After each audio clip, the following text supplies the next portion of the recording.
আমার বাড়িতে আমার দেওয়াই ছোট্টখাট্ট একটা আয়োজন আইবুড়ো ভাতে, শুধু আমার একটা স্পেশাল মানুষের জন্য। হ্যালো বন্ধুরা, গুড মর্নিং।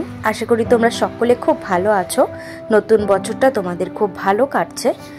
আমার বিয়ের পর এটা আমার ফার্স্ট ডেইলি ভ্লগ।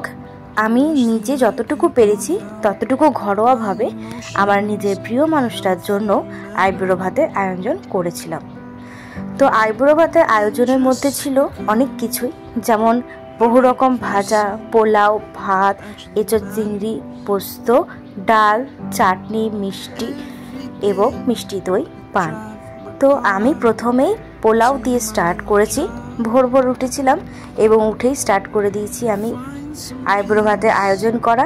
তো প্রথমেই আমি বাসন্তী পোলাও বানিয়েছিলাম এবং তাতে আমি আমার মতন করে সামান্য কিশমিশ এবং মটরশুঁটি দিয়েছিলাম। এরপর আমি বানিয়ে নিয়েছিলাম টমেটোর চাটনি, যেটা ভিজলে খেতে অপূর্ব সুন্দর লাগে। তো দেখতেই পাচ্ছ, যেহেতু ভোরে উঠেছিলাম সেহেতু আকাশটা কত পরিষ্কার ছিল এবং আবহাওয়াটা কত সুন্দর ছিল। আগের দিন ঝড় বৃষ্টি হয়েছে, তাই রাস্তায় পড়েছিল নোংরা। এবং সকাল সকাল উঠে আমি ঠাকুর প্রণাম করে নিয়েছি এবং গনু ঠাকুরকে আজকে খুব সুন্দরভাবে আমি সাজিয়েছিলাম, সেটা দেখতেই পাচ্ছ তোমরা। এরপর আমি ঘর দুয়ার একটু পরিষ্কার করে নিজের জন্য একটু চা বানিয়ে নিলাম এবং একটু সামান্য চা খেতে খেতে একটু নিজস্ব সময় কাটাচ্ছিলাম। তো জানলার ফাঁক দিয়ে সুন্দর মিঠে রোদ ঢুকছিল এবং তার সাথে আমার এক কাপ গরম চা সকালটাই যেন পাল্টে দিল। এঁচোড় চিংড়ি বানাচ্ছিলাম, তার জন্য চিংড়িগুলোকে আগে ভেজে তুলে রাখছিলাম এবং এঁচোড় আলুটাকে আগে সেদ্ধ করে রেখেছি। এরপর মশলা দিয়ে কষিয়ে এঁচোড় চিংড়িটা বানাচ্ছিলাম। তোমাদের যদি কারোর এই রেসিপি দেখার থাকে তো আমাকে কমেন্ট সেকশনে বলতে পারো, আমি আলাদা করে তোমাদের জন্য এই ব্লগটা বানাবো। এবং দেখো, তার মধ্যে আমি পাবদা মাছের ঝালটাও রেডি করে রেখেছি। কতটুকু কি ভালো হবে জানি না, তাও ছোটোখাটোভাবে চেষ্টা করেছিলাম ভালোভাবে করার। এবং বানাচ্ছিলাম তারপর আলু পোস্ত, ডাল। তার মধ্যেই দাদা চলে এসেছে। তো দেখো, যাকে আইবুড়ো ভাত দিচ্ছি সে অলরেডি আমার বাড়িতে উপস্থিত।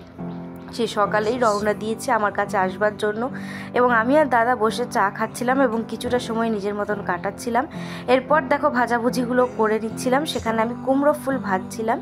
এরপর দেখো, দাদার আইবুড়ো ভাতের আয়োজনটা যেহেতু আমি একা হাতেই করেছি, ওর ডিউটি থাকাকালীন আসতে পারেনি, সেহেতু সেটার শ্যুট আমি খুব একটা করতে পারিনি এবং নিজের হাতেই এই থালাটা আমি সাজিয়েছি।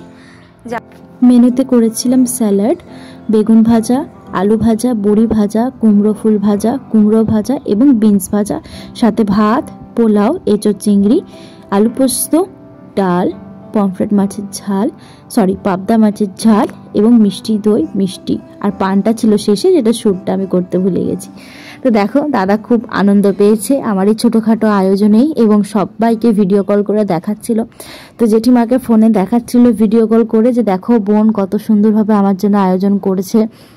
তো দেখো, দাদা ফোনে ভিডিও কলে জেঠিমার সাথে কথা বলছে এবং তারপর যেহেতু ওর আসতে একটু লেট হচ্ছিল, সেহেতু ওর খাওয়া স্টার্ট করে দিয়েছিল এবং ও আমাকে খুব ভালো রিভিউ দিয়েছে এবং বলেছে যে আমার খুব ভালো লেগেছে তোর কাছে খেয়ে।